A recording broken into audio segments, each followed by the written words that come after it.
好啦，講咗個網友又呢個中國抖音系列啦。話説都係好笑嘅。話説有個咧內地女明星啦，算係明星啦，女明星啦，就姓黃嘅。關於女明星嚟講咧，就拍一段搞笑片。本身呢段片嚟講係參住啲乜撚嘢咧，本身都好笑噶啦。嗰個女明星咧參咩片嘅咧？就係佢嗰年生日啊嘛，個女明星。然之後咧就參咗咩火焰蛋糕，揭撚果咧，佢又點著蛋糕啦，然之後咧。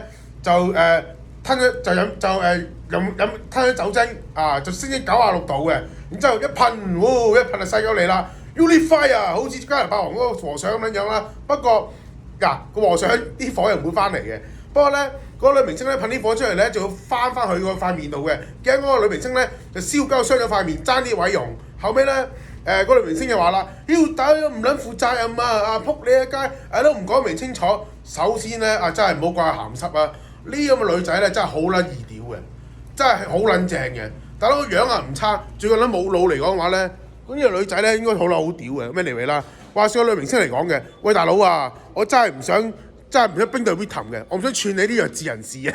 大佬你嗰個女明星嚟講，屌阿媽想人哋嗰啲酒精係用低溫酒精㗎嘛，大佬。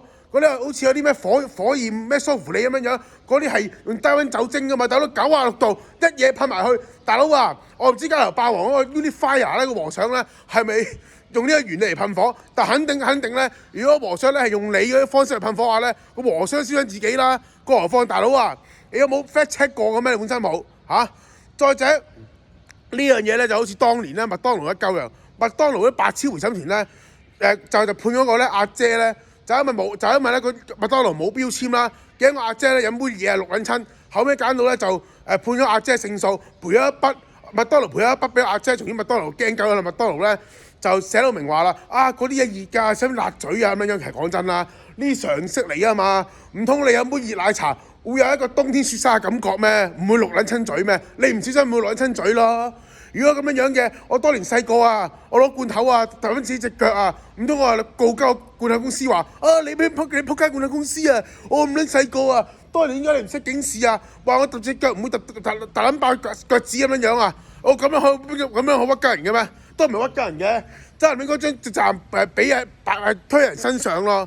首先呢樣嘢係自己責任嚟噶嘛，你要用下腦諗過噶嘛。如果咁樣嘅，我大撚把嘢可以追啦。好似嗰罐頭單嘢咁，我以前細個用罐頭揼緊自己隻腳咁樣，唔通我賴鳩罐頭公司係咪咁樣唔得咁樣噶嘛？做人嚟講咧，要講啲廉恥，講啲咧邏輯，係咪咁講屌老鼠